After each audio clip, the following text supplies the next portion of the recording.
সকাল থেকে বৃষ্টি শুরু হয়েছে, বৃষ্টি বাদলার আবহাওয়া, মানে বিভিন্ন ধরনের খাবার খাওয়ার ইচ্ছা থাকে। তো ভাবলাম বাড়িতে আজ কিছু মিষ্টি বানাবো, জন্য 2 লিটার দুধ থেকে ছানা কাটিয়ে নিয়েছি। এই ছাড়া এখানে লাগবে সামান্য একটু চিনি, সুজি, একটু আটা, আর এখানে গাওয়া ঘি আছে জারে। সব ছানাটা আগে মিক্স করে নিচ্ছি, তারপরে এগুলো কীভাবে কী করছি আপনাদের দেখাচ্ছি। বাজার থেকে আমরা সাধারণত মিষ্টি খেয়ে থাকি, কিন্তু বাড়িতে বানানো মিষ্টি খাওয়ার স্বাদ আলাদা, বানাতেও ভালো লাগে। তো বন্ধুরা চলুন এবারে শুরু করি। প্রথমে ছানাটা মেখে নিচ্ছি হাত দিয়ে খুব ভালো মতো করে। যত মিহি মাখাবে ছানাটা মিষ্টি তত ভালো হবে। খুব ভালো মতো মিহি করে মেখে নিয়েছি। এবার যে বাটি ছানাটা একটু সরিয়ে নিচ্ছি সাইডে। এই জায়গার যে সুজিটা নিয়েছি সমস্ত সুজিটা দিয়ে দিচ্ছি, হাফ বাটির মতো সুজি। আর দিয়ে দিচ্ছি আটা, সবটাই দিয়ে দিলাম। আর এখানে দিয়ে দিচ্ছি একটু গাওয়া ঘি, যদি খুব ভালো মতো করে ময়াম দিয়ে নিচ্ছি। তারপর এই ছানার সাথে খুব ভালো মতো মিক্স করে নেব।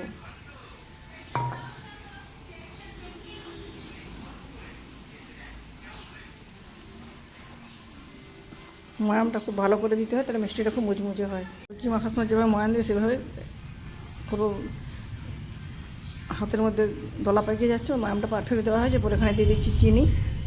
সব উপকরণগুলো একসাথে খুব ভালো মতো করে মেখে নিচ্ছি। এই মাখাটা 8 থেকে 10 মিনিট সময় ধরে ভালোভাবে মাখতে হবে। তাড়াহুড়ো করলে কোনোভাবেই মাখাটাও ঠিক হবে না, মিষ্টিটাও ঠিক মতো বানানো যাবে না। সমস্ত মিশ্রণটা থেকে আমার এই একই সাইজের মোটামুটি এক সমান করার চেষ্টা করছি। 40টা লেচি তৈরি হয়েছে, 40টা নিজের পছন্দ মতো শেপের মিষ্টি বানিয়ে নিয়ে ফিরে আসছি। তারপর ওগুলো ভাজা শুরু করবো। এগুলো আমার বানানো হয়ে গেছে, ভাজার জন্য রেডি করে নিয়েছি। এখানে বসিয়ে দিচ্ছি কড়াইতে তেলটা গরম হয়েছে, হাই হিটে তেলটা গরম করেছি। তারপর একদম লো হিটে দিয়ে মিষ্টিগুলো ভাজা শুরু করবো, তাহলে ঠিক মতো ভাজা হবে। যদি হাই হিটে হয় উপরটায় পুড়ে যাবে, ভেতরটা ভাজা যাবে না। মতো গরম হয়ে গেছে, হিটটা কমিয়ে দিচ্ছি। একদম লো হিটে মিষ্টিগুলো ভেজে নিচ্ছি। একেবারে 8-10টা করে মিষ্টি দিয়ে ভেজে নেব। এটা একটু ভাজা হয়েছে, পুরো ভাজা যখন হয়ে যাবে তখন পুরো কালারটা একদম গোল্ডেন ব্রাউন হয়ে যাবে। তো সময় নিয়ে ভাজতে হয়, 8-10 মিনিট সময় ধরে একটা ব্যাচ ভেজে নিচ্ছি।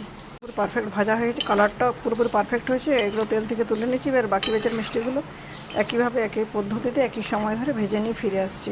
ভাজা হয়েছে, কি দুর্দান্ত একটা কালার হয়েছে। পুরো এগুলো চিনিতে মাখিয়ে নেবো। চিনি দিচ্ছি, চিনিটা পুরো সামান্য 1 চামচের মতো জল দিয়ে চিনিটা গুলে নিচ্ছি। চিনিটাতে পুরো কোটিং করে নেবো মিষ্টিগুলোকে। শিরাটা পারফেক্ট তৈরি হয়ে গেছে। এবার ভেজে রাখা মিষ্টিগুলো এখানে দিয়ে কোটিং করে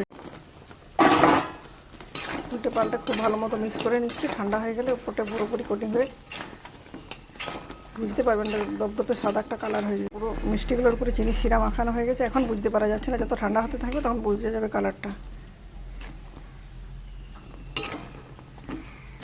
কোটিংটা হয়েছে বলে আরও ঠান্ডা হয়ে গেলে কালারটা আরও পরিষ্কার আসবে, বুঝতে পারা যাবে। তো বন্ধুরা, আমার এই মিষ্টি বানানোর রেসিপি কেমন লাগলো কমেন্ট করে জানাবেন। ভালো লাগলে লাইক শেয়ার করে পাশে থাকবেন।